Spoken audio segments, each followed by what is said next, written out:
On है। बिस्मिल्लाहिर्रहमानिर्रहीम। आज हमारा फार्मास्यूटिक्स का 25th lecture. Topic of discussion है container and closure. Last topic में हमने पढ़ा था प्रिस्क्रिप्शन और हैंडलिंग ऑफ द प्रिस्क्रिप्शन। आज हम पढ़ेंगे कंटेनर एंड क्लोजर। जब प्रिस्क्रिप्शन फिल हो जाती है तो अल्टीमेटली उसको हमने लास्ट जो हमारा स्टेप होता है वो क्या होता है, उसकी पैकेजिंग। अब पैकेजिंग क्या होती है और पैकेजिंग किस में की जाती है, कंटेनर में की जाती है।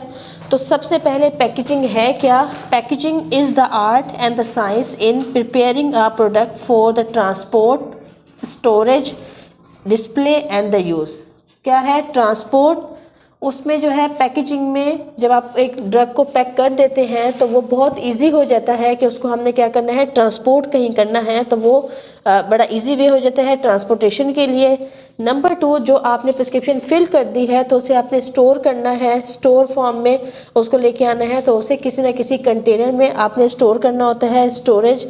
इसके अलावा डिस्प्ले, जो कंटेनर होता है उस पर तमाम इंफॉर्मेशन उस केमिकल की जो उस कंटेनर में मौजूद होता है वो डिस्प्ले किया जाता है, उसे लिखा जाता है ये क्या है, ये टैबलेट्स हैं, ये इंजेक्शन है, ये कैप्सूल है, ये ऑइंटमेंट है, तो डिस्प्ले और यूज़। इसके अलावा उस पर इंस्ट्रक्शन भी गिवन होती है कि ये किस इस्तेमाल में आनी है दवा, तो उसके इस तरह से पैकेजिंग जो है वो is the art and the science in preparing a product for the transport, storage, display and the use.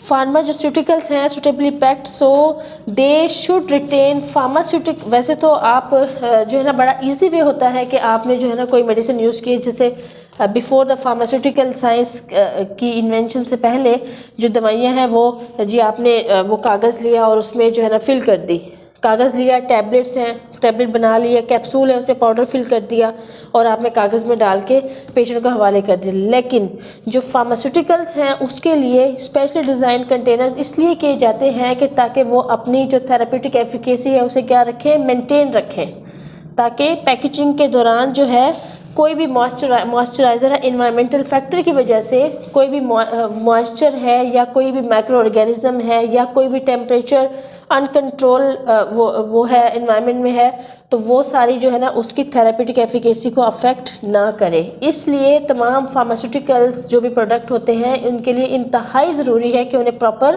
Packaging में लाया जाए और उनकी प्रॉपर पैकिंग की जाए। तो अगर हम उनकी और इस तरह से उनकी क्या बहाल रहती है, इफ़ेक्टिवनेस और थेरेप्यूटिक एफिकेसी मेंटेन रहती है। पैकेजिंग जो है उसके लिए हमें 2 चीज़ें रिक्वायर्ड होती हैं। It consist of the container and the closure. सबसे पहले कंटेनर क्या होता है? इट इज़ द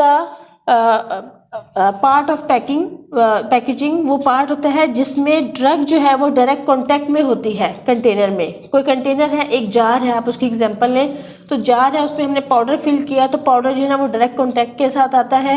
इसके अलावा क्लोजर क्या होता है, ये क्या करता है, सील करता है, कंटेनर्स को सील करने के लिए इस्तेमाल होता है closure.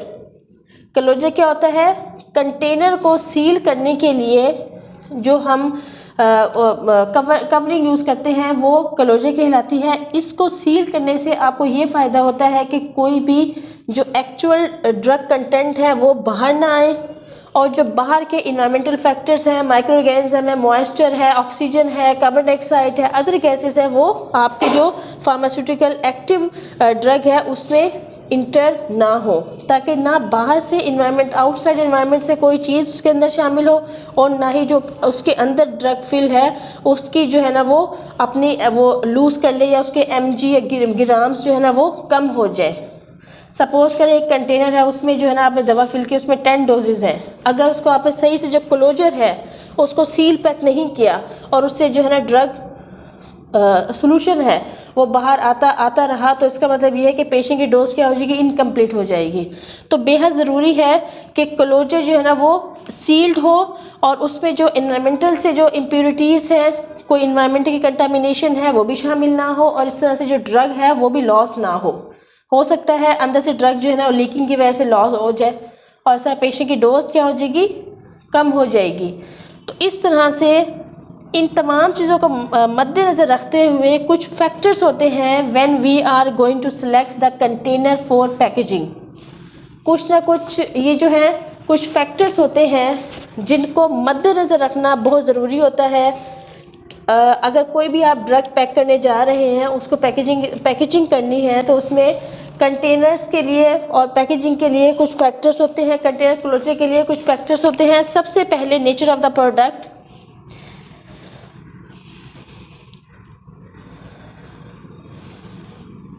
Nature of the product, कोई भी कंटेनर हम सिलेक्ट करने जा रहे हैं तो उसमें ड्रग की नेचर बहुत अहम रोल अदा करती है कि उसकी सेंसिटिविटी क्या है, ड्रग की सेंसिटिविटी क्या है। Either it can be stored in the plastic material और इट कैन बी स्टोर्ड और filled in the metallic material. कुछ बहुत सारे मेडिकेमेंट्स होते हैं आपके जिनका किसके साथ इंटरेक्शन हो सकता है, मेडिकामेंट के साथ जो है ना उनका इंटरेक्शन रिलेशन हो सकता है, या इस तरह से कुछ प्लास्टिक कंटेनर्स हैं उनका प्लास्टिक कंटेनर से जो है ना वो रिएक्शन हो सकता है। तो सबसे पहले जो है कंटेनर को सिलेक्ट करने के लिए आपको क्या देखना ज़रूरी है, नेचर ऑफ प्रोडक्ट। जो नेचर ऑफ ड्रग है उसकी सेंसिटिविटी को जज करना ज़रूरी है। Sensitive to moisturiser, oxygen, compatibility with the packaging material, उसकी जो पैकेजिंग मटेरियल है उससे कंपेटेबिलिटी करना लाजमी है। Number 2, type of the patient. उसमें पेशेंट के टाइप पे डिपेंड करता है कि इसको किसी एल्डरली पेशेंट के लिए करना है, किसी बच्चे के इस्तेमाल के लिए वो करनी है, और या फिर किसके लिए, कोई आर्थराइटिक पेशेंट है उसके लिए उसके इस्तेमाल में आनी है। तो ये डिपेंड करता है वो कि आपको, क्योंकि जो है ना हो सकता है कंटेनर एक ऐसी दवा है जो कि आपने बहुत एल्डरली पेशेंट को देनी है, तो आप उसको इस तरह से उसकी पैकेजिंग करेंगे कि वो उसको आसानी से यूज़ कर सके। ये ना हो कि कैप जो है ना वो इतनी स्ट्रॉन्ग है कि वो इजीली ओपन नहीं हो सकती। इसलिए टाइप ऑफ द पेशेंट भी बहुत ज़रूरी होती है कंटेनर क्लोजर को सिलेक्ट करने के लिए। थर्ड है डोजेज फॉर्म। डोजेज फॉर्म पे भी डिपेंड करता है कि अगर एक कंटेनर है हमारे पास ऐसा जिसमें हमने लिक्विड फिल करना है, तो हम कोशिश करेंगे कि वो ऐसा एयर टाइट और बहुत अच्छे से सील होने वाला कंटेनर यूज़ करें जिसमें से लिक्विड जो ड्रग है वो बाहर ना आ सके। या फिर हमने अगर पाउडर फिल करना है तो उसको तो हम जार में आसानी फिल कर सकते हैं, लेकिन अगर लिक्विड है तो फिर हम उसके लिए वैसा ही टाइप ऑफ कंटेनर या क्लोजर जो है ना वो सिलेक्ट करेंगे ताकि दोनों की जो फिलिंग है वो भी प्रॉपर हो जाए और उनकी लीकिंग भी ना हो, वो मेडिकामेंट लीक आउट भी ना हो उस कंटेनर से। Method of administering the drug. अब मेथड ऑफ एडमिनिस्ट्रिंग भी डिपेंड करता है कंटेनर पे। अगर आपके आई ड्रॉप्स हैं तो डेफिनेटली आपने उसे किस में नहीं डालना, जार में नहीं आप फिल कर सकते, क्योंकि उसके लिए आपको एक ड्रॉपर यूज़ करना पड़ेगा। तो method of administering the drug भी बहुत ज़रूरी होता है कि अगर आपने कोई कंटेनर सेलेक्ट किया है उसमें आई ड्रॉप्स हैं तो हमने आई ड्रॉप्स के लिए एक ड्रॉपर को ही सिलेक्ट करना है। उससे आपकी जो डोज कैलकुलेशन है वो भी इजी हो जाती है। एक ड्रॉप डालने हैं, 2 डालने हैं, 3 इस्तेमाल करने हैं, 4 इस्तेमाल करने हैं। प्रोडक्ट यूज़, अच्छा वो इसके अलावा जो कंटेनर हम सिलेक्ट करते हैं उस पर हम डिपेंड करता है कि प्रोडक्ट यूज़ कितने में आएगा। अगर वो आपके रिपीटेड डोजेज आपने उससे निकालनी है, वो आपकी ओवर द काउंटर ड्रग में आता है या फिर नॉर्मल डिस्पेंसिंग में आता है। ओवर द काउंटर ड्रग का ये होता है कि आपने उसको 1 टाइम जो है इस्तेमाल कर लिया या 2 टाइम इस्तेमाल कर लिया, लेकिन अगर आपको वो प्रोलॉन्ग पीरियड के लिए यूज़ करना है तो उसको उसी तरह का उसका कंटेनर क्लोजर होना चाहिए जो कि ज़्यादा देर तक अपनी लाइफ मेंटेन कर सके और आप उसको आपके रीयूज़ होने की वजह से वो जल्दी से ख़राब ना हो जाए या उसकी कैप जो है ना वो सही से बंद ना हो, आप सही से उसको सील बंद ना कर सके। तो इसलिए method of administering the drug वो भी बहुत प्रोडक्ट यूज़ भी बहुत ज़रूरी होता है। ओवर द काउंटर कि आपने थोड़े वक्त के लिए इस्तेमाल कर ली और या फिर आपने प्रोलॉन्ग किसी ट्रीटमेंट के लिए यूज़ करना है, तो ये भी बहुत ज़रूरी है कंटेनर को सिलेक्ट करते हुए। Cost of container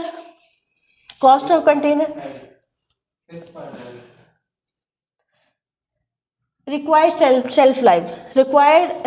shelf life में ये होता है कि आपको वो 1 टाइम यूज़ करना है, 2 डेज़ के लिए अगर यूज़ करना है तो कंटेनर वैसे ही होता है। अगर आपको जो है ना वो मंथ के लिए यूज़ करना है, 2 माह के लिए यूज़ करना है, तो उसकी लाइफ कितनी है ड्रग की। अगर 1 टाइम यूज़ है तो आपने जो है ना उसको हम लाइट वेट जो है ना थोड़ा सा आम कंटेनर यूज़ कर सकते हैं कि आपने उसको डिस्कार्ड कर देना है। लेकिन अगर उसकी शेल्फ लाइफ ज़्यादा है, आपको प्रोटेक्ट करना है इन्वायरमेंट से, तो आपका कंटेनर जो है ना वो ज़्यादा ऐसा होना चाहिए कि उसमें बार बार रिपीटेड यूज़ के बाद इन्वायरमेंट की कोई भी चीज़ जो है ना उसमें आप सील पैक कर दें, कोई भी चीज़ उसमें कंटामिनेट ना हो सके। रिक्वायर्ड शेल्फ लाइफ बहुत डिपेंड करता है। आप देखें, आपने जो है ना एक दफ़ा यूज़ करने के बाद डिस्कार्ड कर देना है कंटेनर, वो अलग होगा। और आपने अगर ज़्यादा देर तक यूज़ करना है तो उस कंटेनर की टाइप, उसको ज़रा अच्छी क्वालिटी का जो है ना वो इस्तेमाल किया जाएगा। क्वालिटी पे कॉम्प्रोमाइज़ नहीं करेंगे, लेकिन उसकी जो शेल्फ लाइफ है उस पर भी डिपेंड करता है ड्रग की ना, कि 1 टाइम यूज़ करनी है या 10 टाइम्स यूज़ करनी है। तो उसी तरह से उसको कंटेनर सेलेक्ट किया जाता है। कॉस्ट ऑफ कंटेनर, ये भी हम देखते हैं कि कॉस्ट कितनी आपको जो है ना ओवरऑल कॉस्ट जो है ना कितनी आएगी, क्योंकि कॉस्ट ऑफ कंटेनर इंक्लूड होती है। जो भी आप ड्रग परचेज करने जा रहे होते हैं उसमें तमाम चीज़ें इंक्लूडेड होती हैं, ताकि पेशेंट के लिए भी क्या हो, इकोनॉमिकल हो। Type of container, child resist closer and temper evident seal. 2 चीज़ें होती हैं टाइप ऑफ कंटेनर में, कि वो बच्चों से इजीली ओपन, एक ऐसा दवा है जो कि बच्चों की पहुंच से दूर रखनी है। तो जो कंटेनर है वो ऐसा हो कि उससे बच्चे जो है ना इजीली ओपन ना कर सके। या फिर कुछ ऐसी ड्रग्स होती हैं जिसमें हमें ये मालूम होता है कि इसमें आपकी 3 डोजेज़ हैं। एक ये टेम्पर एविडेंट सील है, वो जब ओपन हो जाती है आपको उसमें नज़र आता है कि 3 डोजेज़ हैं। आपने 1 डोज यूज़ कर दी तो उसमें 2 डोजेज जो रिमेनिंग होती हैं वो उनका मार्क नज़र आ रहा होता है, उनका ना मार्क नज़र आता है कि आप पे 2 डोजेज रह गई, या फिर आपने दूसरी डोज यूज़ कर 1 डोज रह गई है। तो वो टेम्पर एविडेंट सील होती है। सील ओपन करने के बाद आपको अंदाज़ा, सील ओपन करते ही आपको अंदाज़ा हो जाता है कि इतनी डोज ना रिमेन रह गई है, उस पर मार्क होता है, निशान होता है। अब आ जाते हैं desirable features for the container. वैसे अगर देखा जाए तो एक कंटेनर को कैसा होना चाहिए, ये थे वो फैक्टर्स जिसको हम मद्देनज़र रखते हैं जब हम कंटेनर सेलेक्ट कर रहे होते हैं। लेकिन कुछ ऐसी खुसूसियात होती हैं जो कि एक कंटेनर के में मौजूद होनी चाहिए जब हम कंटेनर सेलेक्ट करते हैं। Number 1, rigid enough. Container must be rigid to prevent the damage to the content. उसको इतना रिजिड होना चाहिए कि जो उसका वो जो कंटेंट है वो डैमेज आउट ना हो जाए। मतलब ये कि अगर आप एक ट्यूब है, आप उसे इस्तेमाल करें, टूथपेस्ट है सपोज करें, आप उसे निकाल रहे हैं, वो एक ड्रग है और आप निकाल रहे हैं, निकालने के दौरान अगर वो ट्यूब जो है ना रप्चर हो जाती है, कोलैप्सिबल ट्यूब वो रप्चर हो जाती है, इसका मतलब क्या हुआ कि वो इनफ रिजिड नहीं थी कि वो क्या कर सके कि आपका जो वो है कंटेंट है उसे वो ज़ाया होने से बचा लेती। राइट, तो कंटेनर को must be rigid enough to prevent the damage to the content, कि वो डैमेज जो है कंटेंट से उसको प्रिवेंट कर सके, उसको इतना रिजिड इनफ होना चाहिए। ये ना हो कि आपका जो कंटेंट है, सपोज करें मेडिसिन में तो आपके पास रिक्वायर्ड डोजेज होती हैं, आपने लेके आए उसमें 4 डोजेज अवेलेबल हैं और अगर आप उसे निकाल रहे हैं, निकालने के दौरान ही 1 डोज मिस हो जाती है, 1 डोज जो है ना आपकी ज़ाया हो जाती है, तो ये क्या हुआ कि वो इतना कंटेनर जो है ना रिजिड इनफ नहीं था कि वो आपके कंटेंट को किससे बचा लेता, लॉस से बचा लेता। नंबर 1। नंबर 2 पॉइंट ये है, material of the construction must not react with the content. Container के लिए जो हम मटेरियल यूज़ कर रहे हैं मैन्युफैक्चरिंग के लिए, उसकी मैन्युफैक्चरिंग के लिए उसको किससे वो नहीं होना चाहिए interaction with the content of the drug. जो आपके कंटेंट जितने भी ड्रग में शामिल हैं उसमें आपका एक्टिव ड्रग से लेके उसके जो प्रिजर्वेटिव हैं तमाम चीज़ें उसका कंटेनर के साथ रिएक्ट नहीं होना चाहिए। Number 3, closure must prevent. जो क्लोजर है उसे बचाना चाहिए access of the moisture to the tablet, access of the moisture to the tablet in the capsule. जो कंटेनर है उस कंटेनर के अंदर अगर टैबलेट्स मौजूद हैं तो इन्वायरमेंट में अगर मॉइस्चर अवेलेबल है, इन्वायरमेंट में मॉइस्चर मौजूद है, ये नमी ज़्यादा है या वो किसी ऐसी जगह पे रखी हुई है जहाँ पे थोड़ा सा जो है नमी ज़्यादा हो जाती है, तो उस नमी को कंटेनर को क्रॉस करके वो आपके टैबलेट और कैप्सूल से उन्हें भी नम ना कर दे। आप कंटेनर मस्ट प्रिवेंट एक्सेस का मतलब क्या है कि वो कंटेनर को कंटेनर से लेके जो मेडिसिन उसके अंदर टैबलेट से कैप्सूल फॉर्म रखी हुई है वहाँ तक ना पहुँचाए। Access of the moisture to the tablets and the capsule.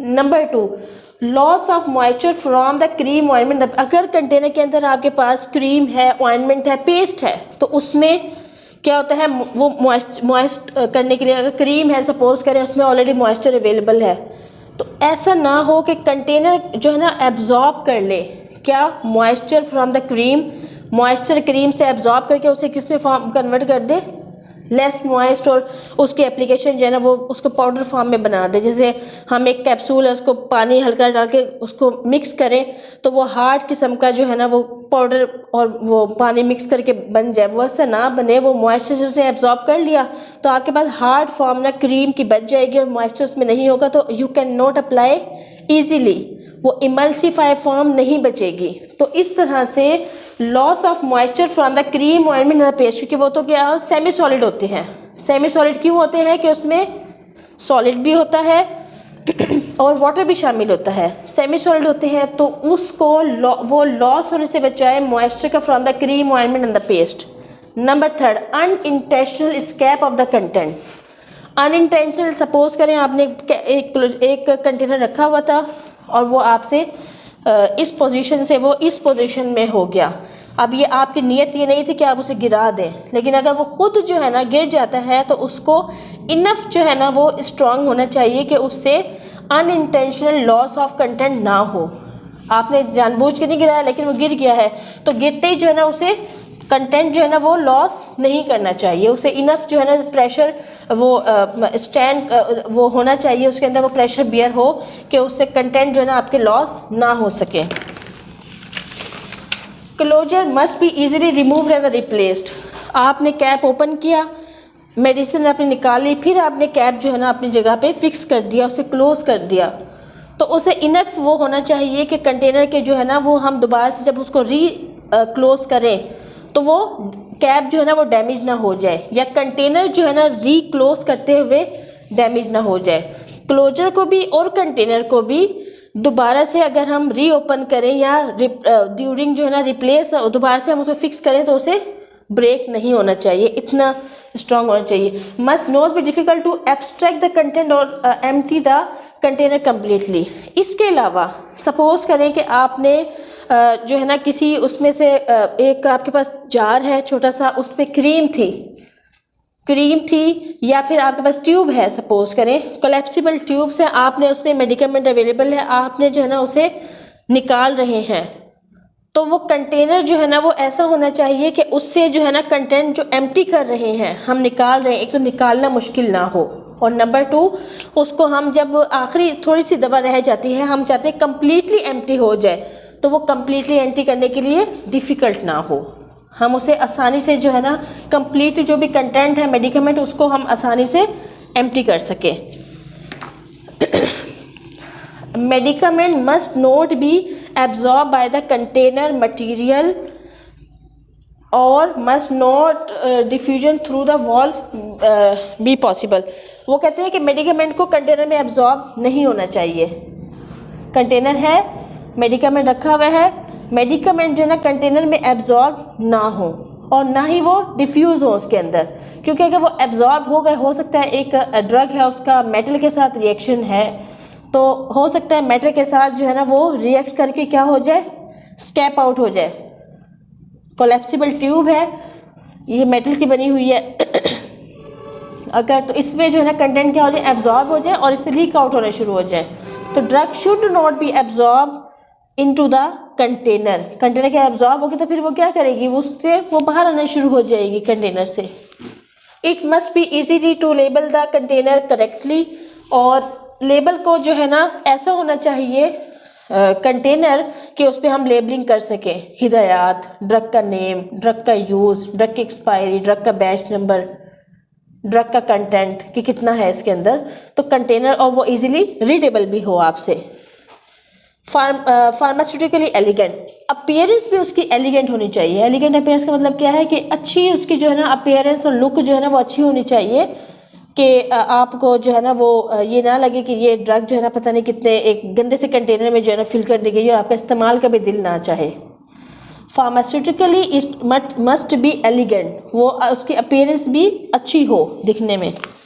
अब हम आते हैं टाइप्स ऑफ कंटेनर। ये वो तमाम डिज़ायरेबल कैरेक्टरिस्टिक थे जो कि कंटेनर में होने चाहिए। Types of container, well closed container. Well close container का मतलब क्या है कि इससे हम क्या प्रिवेंट कर रहे हैं, contamination and to prevent the loss of potency of the active constituent during the transport, storage and handling. Well closed होना चाहिए कि हम एक तो कंटामिनेशन को प्रिवेंट कर रहे हैं, दूसरा जो हम उसको स्टोर कर रहे हैं या हम ट्रांसपोर्ट कर रहे हैं या उसको यूज़ में ला रहे हैं तो वो भी आसान हो, क्योंकि अगर ट्रांसपोर्ट करें हो सकता है मिस हैंडलिंग से जो है ना वो कंटेनर अगर वेल क्लोज नहीं होगा, मिस हैंडलिंग हो जाती है, ट्रांसपोर्टेशन या स्टोरेज के दौरान जो है ना वो गिर जाता है तो उसको मटेरियल जो है वो लीक आउट नहीं होगा, तो इसे हम कहते हैं कि well closed container. Number 2, air tight container. Air tight जो कंटेनर होते हैं उसका मकसद ये होता है कि जो एटमॉस्फेरिक कंटामिनेशन है लिक्विड की, सॉलिड की और वेपर्स की वो भी दाखिल ना हो। एयर टाइट कंटेनर्स में prevent loss of drug due to the efflorescence और द एवापोरेशन, और एवापोरेशन की वजह से जो ड्रग का लॉस होता है वो उसे भी क्या करते हैं, प्रिवेंट कर लेते हैं कि कोई जो है ना वो एवापोरेशन, ड्रग की जो है ना एवापोरेशन हो जाए, ड्रग को हमने रख दिया ओपनली और वो जो है ना उससे कुछ ना कुछ मॉइस्चर ऐड होके और वाटर जो है ना वो क्या बाहर निकल जाए, या कुछ और केमिकल है वो एवापोरेशन को नहीं होने देता, एयर टाइट कंटेनर है। लाइट रेजिस्टेंट कंटेनर, ये कुछ जो है ना आपके लाइट रेजिस्टेंट कंटेनर होते हैं, उन्हें उन दवाओं को लाइट की मौजूदगी में नहीं रखा जाता, तो उसके लिए जो कंटेनर होते हैं वो क्या करते हैं, एम्बर कलर्ड और ओपेक कंटेनर होते हैं। एम्बर्ड कलर और ओपेक कंटेनर होते हैं, वो थोड़े से क्या होते हैं, वाइट नहीं होते, वो थोड़े से ब्राउनिश, आपने देखा होगा ब्राउन सा शेड होता है, ब्राउन कलर के ग्लासेस होते हैं, उसमें वो दवा को रखा जाता है जिनका ये खतरा होता है कि ये क्या है, लाइट सेंसिटिव है। Light resist container, amber coloured और ओपेक। तो इसका मतलब होता है कि उसका गिलास ही ऐसा बनाया जाता है कि उससे जो आपकी लाइट है वो दवा के अंदर दाखिल नहीं, दवा के जो कंटेनर है या कोई भी जार है उसमें वो दाखिल नहीं हो सकती। क्रीम्स भी होती हैं ऐसी जिनको हम लाइट से दूर रखते हैं। हर्मेटिकली सील्ड कंटेनर, ये जो है ना जनरली किसके लिए यूज़ किया जाता है, इसमें ना एयर दाखिल हो सकती है, ना ही जो है ना कोई हवा दाखिल हो सकती है, ना ही कोई मॉइस्चर दाखिल हो सकता है। ये ज़्यादातर किसके लिए होता है, इंजेक्टेबल के लिए होता है कि उसे इस तरह से सील किया जाता है कि आप, ये सील्ड है, ये इस तरह सील किया जाता है कि उसमें कोई भी ना हवा दाखिल हो, ना कोई गैस दाखिल हो, और जैसे कुछ एम्प्यूल्स होते हैं उसको जो है ना इस तरह से सील किया जाता है।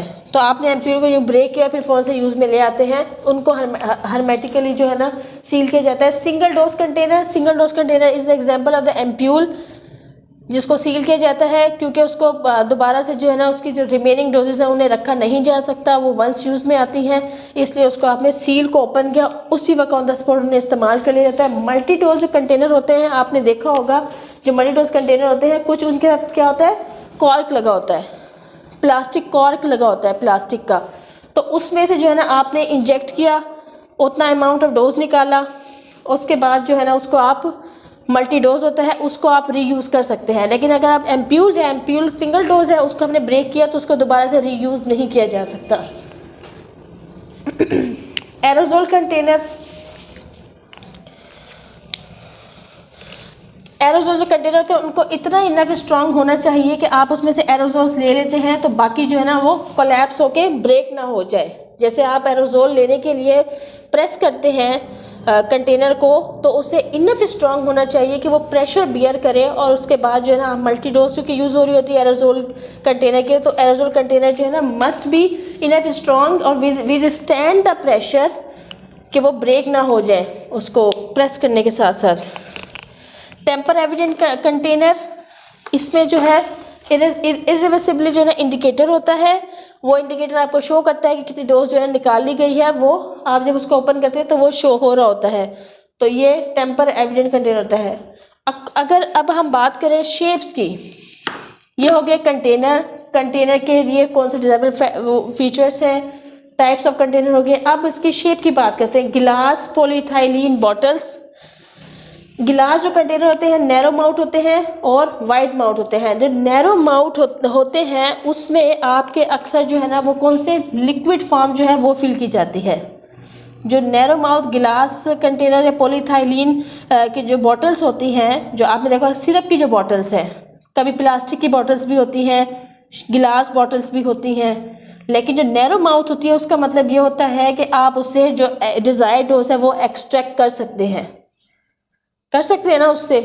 लेकिन जो अगर सपोज करें पाउडर है, पाउडर तो आपको ज़्यादा मिकदार में चाहिए, तो जो नैरो माउथ है उसमें आप लिक्विड जो फॉर्म से सिरप हो गए हैं, इलिक्सर्स हो गए हैं, कुछ सस्पेंशन हो गए, वो फिल करते हैं। जो वाइड माउथ होता है उसमें अक्सर जो है वो क्या फिल की जाती है, जैसे क्रीम्स के जार हो गए, ऑइंटमेंट के जार हो गए, कुछ पेस्ट हो गए, तो उन्हें हम जो उनका उससे जो है ना इजीली आप निकाल सकें, तो उनके अक्सर वाइड माउथ होते हैं। ठीक है, वो इस तरह की होती है। वाइड माउथ ये हो गया है, ठीक है जी।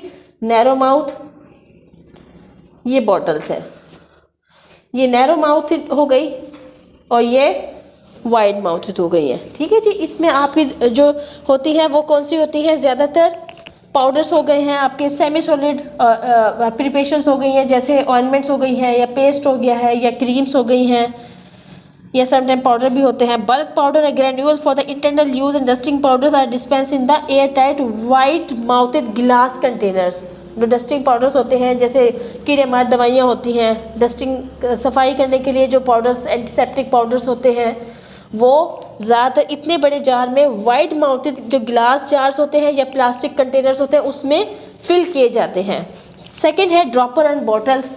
जो ड्रॉपर होता है उसमें आपका ड्रॉपर जो है ना वो ड्रॉप काउंट कर सकते हैं आप 1 2 3। उससे जो है ना आई ड्रॉप्स हो गए आपके, नेजल ड्रॉप्स हो गए आपके, ईयर ड्रॉप्स हो गए आपके, वो फिल किए जाते हैं।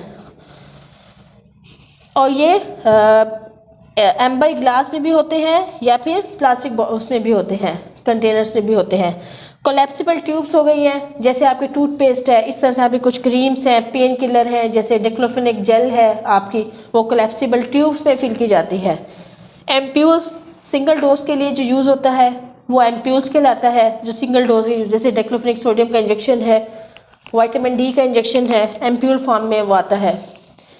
वायल्स हो गए हैं, वायल्स प्लास्टिक अक्सर ग्लास उसके होते हैं, ग्लास मटेरियल के होते हैं, और उससे आप मल्टी डोज निकाल सकते हैं। वायल्स और एम्प्यूल का फ़र्क पता है ना आपको। वायल्स जो है ना उसमें मल्टी डोज भी होती है। Polyethylene package for intravenous fluids. Suppose करें आपके जो प्लाज्मा फ्लूइड्स आते हैं, आपने देखा होगा कि अक्सर जो ब्लड है वो आपका एक थैला बैग नुमा, वो कहलाते हैं पॉलीइथाइलिन पैकेट्स। उस पॉलीइथाइलिन पैकेट्स में आपके कुछ जो इंट्रावेनस फ्लूइड्स हैं वो फिल किए जाते हैं। इनवेलप स्ट्रिप ब्लिस्टर्स, आपके जो ये है इनवेलप्स हैं उसमें अक्सर ड्रेसिंग वगैरह होती है, आपने देखा होगा इनवेलप्स है उसके अंदर ड्रेसिंग मौजूद है। इसके अलावा जो स्ट्रिप्स हैं आपकी, जो ब्लिस्टर्स हैं, उसके अंदर कैप्सूल या फिर टैबलेट जो है ना वो ब्लिस्टर्स में और या फिर जो स्ट्रिप्स हैं उसमें फिल की जाती है। कार्टन्स हो गए, बॉक्सेस हो गए। Solid dosage form like tablet, hard and soft capsules are generally packed in the strips. Individual powders are dispense in the paper boards और द प्लास्टिक बॉक्सेस। तो यहाँ हमारा आज का लेक्चर कंप्लीट होता है।